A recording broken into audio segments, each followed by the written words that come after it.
This is a quick review of Chapter 10. I'm providing you with the handout. You should already have this handout anyway. It's in the course shell in Moodle under Week 10 activities. I'm just gonna walk you through a couple examples on how to perform a hypothesis test for the mean and the proportion. In this handout, I explained how do we state the null and the alternative hypotheses. I explained the types of errors, type 1 and type 2. I explained the p-value approach, which is we're going to be using throughout chapter 10, 11, 12, and 13 to make a decision whether we reject the null hypothesis or fail to reject the null hypothesis. We're going to compare the p-value to a number called the significance level. If the p-value is less than alpha, we reject the null hypothesis. And if the p-value is more than alpha, we fail to reject the null hypothesis.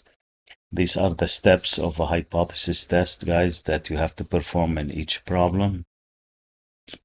One is called the null and one is called the alternative hypothesis. Then we are going to be using statcrunch to calculate the test statistic. And then based on the test statistic value, you're going to use statcrunch to calculate the p-value.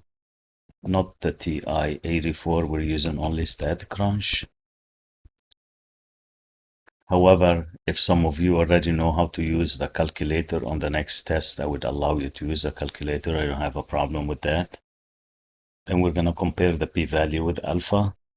If the p-value is less than alpha, we reject the null hypothesis. If not, we fail to reject the null hypothesis.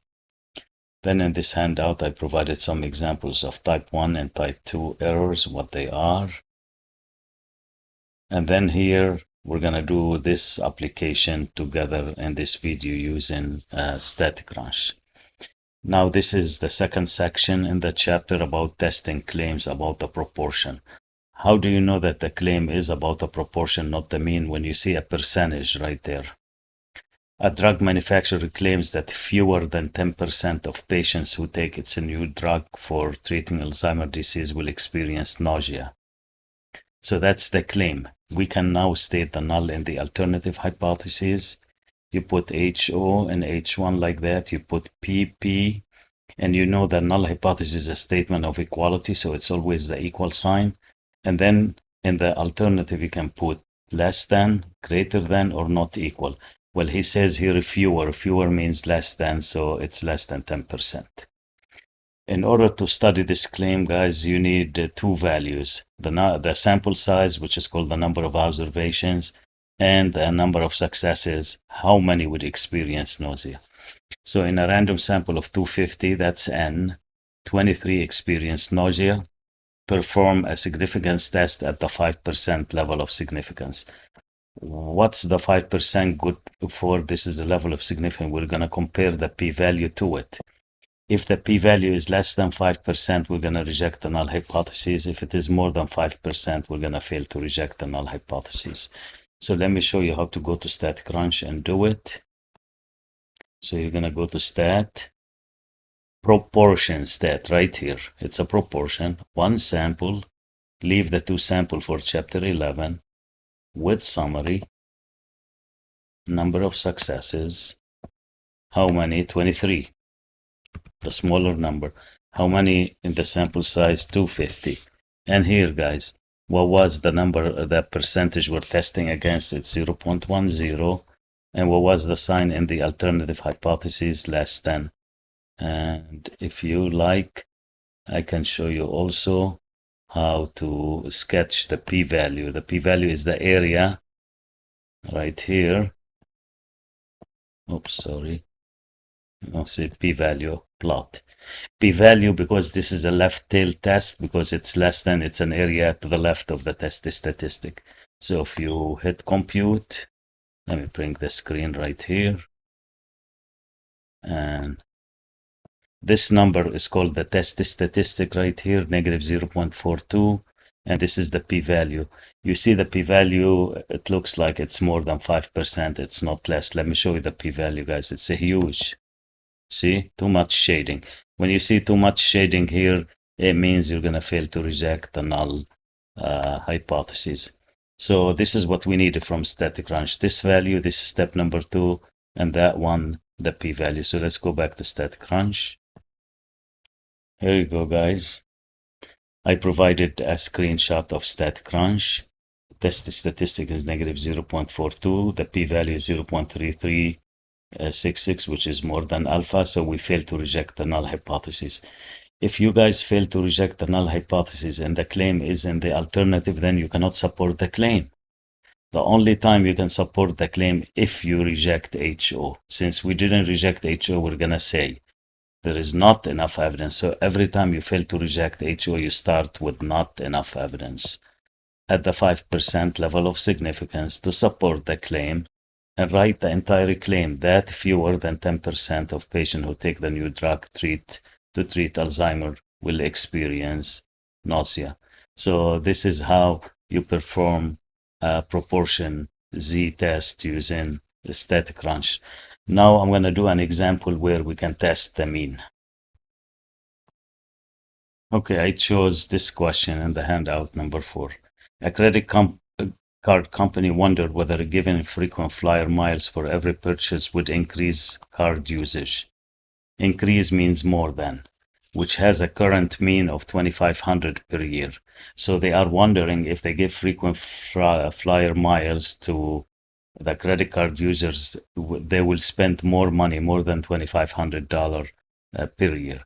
They gave free miles to a simple random sample of 24, so this is N, and found that the sample mean to be 2,542, that's X bar. This is called the sample mean, with a sample standard deviation of 109. Once he gives you the sample standard deviation, guys, you have to use t-stats. If he gives you a population standard deviation, you will use z-stats. Test the claim at the 5% level of significance. Okay. Let's set up the null in the alternative. So we need to check if people are spending more than 2,500. So that's the claim. The mean is more than 2,500. That's the claim. And the null is a statement of equality, guys. So mean equals 2,500. X bar, when I put a bar here, means there is, a just horizontal line over X, which is 2,542. S, which is the sample standard deviation, is 109. And N, the sample size is what? 24. Let me take you to statcrunch and show you how to perform this test.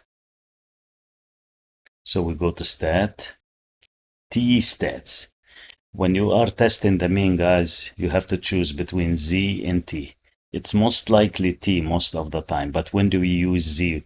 When you are given the population standard deviation, and I'll show you where in the handout you use Z to test the mean. So it's going to be T for us, one sample with summary. Let me bring this down. Sample mean, if I remember, is 2,542. Sample standard deviation is 109, and sample size was 24, and we're testing against the value 2,500, and we need less, greater than. Don't forget to change the sign. If you want to see a plot of the p-value, you can select the plot the p-value right here, and it will draw the p-value for you. Compute, let me bring this down here, and let me show you. So this is the test statistic is 1.888, and the p-value is 0.0359. If I want to show you a sketch of the p-value, it's right here, guys.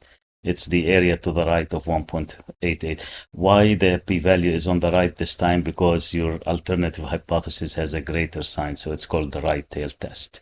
So let's go back to the handout. We got step number 2. This is it right here, and that's step number 3. Okay, guys, so I put down to 0 is 1.888. P-value is 0.0359. Alpha is 5%, so the p-value is less than alpha. We reject HO. If you guys reject HO, we're saying this thing is bad right here. rejecting HO, that means we support the claim because the claim is in the other hypothesis. So you say there is enough evidence at the 5% level of significance to support the claim that, and you just write the claim, that given frequent flyer miles for every purchase would increase credit card users, which is currently set to $2,500 per year. And that completes the question. Let me show you where you use Z-stats. In this question, question 3. You see what it says here, guys? It says populations. Okay.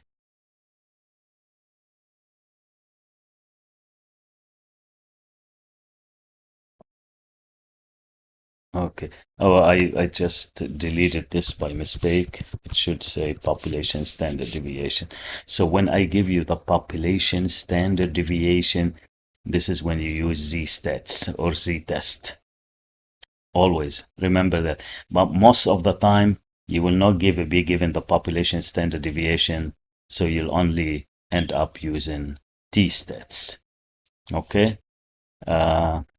That's everything. Try to do the entire handout. Go over the problem. I already